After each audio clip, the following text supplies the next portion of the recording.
No, go to primetime Michael Owen and get to know.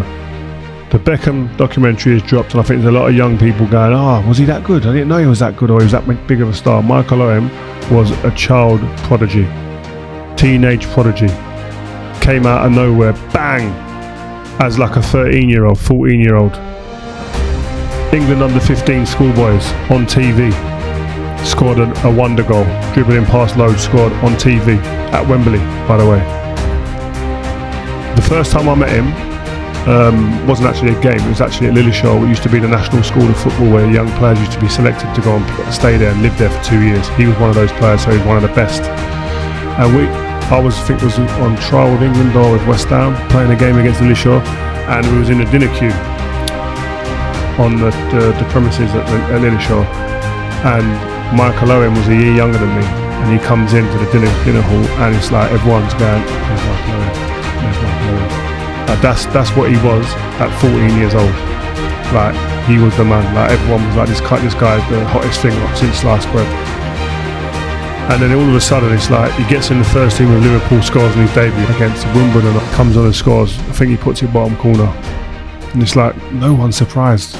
No one is even surprised who knows about or heard about him on the grapevine. So he's always was destined to be a star. And I always say this, there's only a few players. I think Jude Bellingham is the one you could relate it to now, that when he was 15, 14 years old, everybody knew where he was going. It was only injury that was probably going to stop him. Michael Owen is that guy. Michael Owen was the child superstar, destined to be a top player in the world.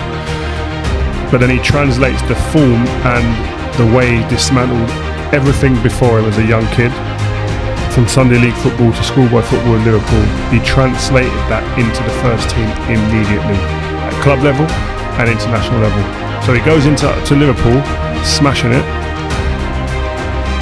I reckon he's just one of the top 2 or 3 quickest players I've ever played against. Now, if you see him at the end of his career, you wouldn't say that. Only Nicholas Anelka, I would say, is probably quicker. When they were both 18, 19, Nicholas Anelka was like a madness. So he beat me to a ball once, I couldn't believe it. And I was quick. Michael Owen was the same. I used to be on the halfway line, I'll never forget it. There's only a few players that have done this. I was on the halfway line at Anfield, 1v1 with Michael Owen, and I was thinking, wow, where's my teammates? Because he was that quick. And you know that normally with quick players, they're really quick, but something else comes out of their game or falls out of their game. They're really quick, but they ain't got a great touch. They're really quick, but they don't know when to run. They're really quick, but they ain't great finishers. That's what normally used to happen. So you can get away with it. You get a chance to get back. They get away from you, but you get back because they take a little bit longer to get on the end of things and whatnot, or make decisions. Michael Owen was the quickest, if not one of the quickest, but could do all the things that I said that might be lacking in a quick player. He knew when to run. His timing was impeccable. He knew how to make runs. He was brave. His finishing was top tier. He finished like somebody like who was just caressing the ball at times into the net. Do you know what I mean? He made runs like he was a slow player. Had to be perfect, had to be timed right, knew when to run. Just a top player. Could finish out anything that he wanted. Head it, curl it, drill it, high, low, dink it. Like a ridiculous footballer. It's weird because I used to go away with England because I was 19 and he was 18, I think, at the World Cup. Or we were both 18, one of the two. But we hung about together, played pool, played table tennis. I used to slap him up at table tennis, slap his all over the place. Couldn't deal with me. But at pool, he was better than me, just. So we were with each other a lot. We used to say things. We were like school kids with the England team at that World Cup.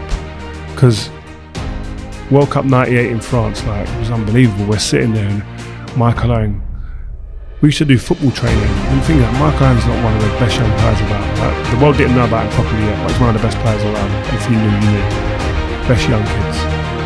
We used to do, Glenn Hoddle used to do in his warm-ups, skill sessions, like teams of 6, 7, and you have to run out through the cones, get to one end, chip it back on the volley. He used to hate it. It was rubbish. Couldn't do it. Rubbish. Touch all over the place. Baggy. He would tell you this. But get Michael Owen on the football pitch and say, right, find the quickest way to goal and finish. No one's competing with him. That was the difference with him. He weren't about no tiki-taka, dribbling, skills, showboat business. No, I'll get to goal quicker than you, and the defender won't get time to react, and I'll dispatch it quick. And that's what he was like. So for them 3 or 4 years, unplayable, no one like it around. I'm telling you, he was a joke. But then you go to the World Cup in France, the Argentina goal, that everyone got to know Michael Owen. That's when he announced himself to the world. And we'd seen him do this type of thing constantly in training. I remember in training one time, he had England's best defenders on the ropes, on the floor. Everyone looking around at each other going, wow, did you see that? Leaving people in his wake. The fear, you could sense it. It was a joke, man, seriously. England's best. But Argentina, the goal was scored, but on the bench before he scored that goal, he's saying, I'm going to score. I will score. They won't know how to deal with me. I can see the weaknesses. This guy, he was an intelligent player. Saw the gaps, saw the weaknesses, and he was like that. Every time we were on the bench in that World Cup in his game, he's got to put me on. He's got to put me on. I'll score. I'm going to score, I'm telling you. And he done what he said he would do. He was a joke. And so Michael Owen doesn't get the respect I think he deserves. You can see the picture behind him. He's holding a trophy that we all call the Ballon d'Or, by the way. So just remember, the respect on his name needs to be there. And I look at it now and go, okay, you look at, Rashford was flying. You look at, Saka flying. You look at Foden. You look at all these young strikers in English or attacking players. Primetime Michael Owen, none of them get near. No disrespect to any of them, but primetime Michael Owen is levels, not A level, levels above. I'm telling you, he was a joke.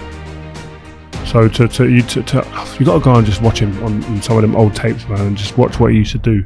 There was fear everywhere he went. Newcastle hat-trick, remember that one? Was he done that with full limps? Well, I was after the World Cup, I think. He was just confirming that, listen, this ain't no fly-by team, this is me. This is what I do. He was a joke. Cup final, I think it was at Millennium Stadium, Cardiff. 2 goals, late goals against Arsenal. Tony Adams on the floor, and this is what he done. He had no fear. He was a dirty so-and-so as well. I remember he tried to smash Peter Schmeichel once, and he got red carded at Old Trafford. He could roll with it. He didn't mind. He didn't mind mixing it. He was only little, but he didn't mind mixing it. He was brave, man. Tough little man. But I just feel that the younger generation who watch the channel, who don't know too much about Michael Owen, or only see the latter stage of his career when he was at Newcastle, maybe Stoke and Man United, that was not the best version of Michael Owen. Go back, do your research. And all these guys you talk about today, Haaland even. Look at Haaland. Great player, great finisher. I think Michael Owen was striking more fear into defenders. I'm going to go as far as to say that Michael Owen was doing more for me. Not scoring as many goals, but he could unpick a defence in more ways probably than Haaland would.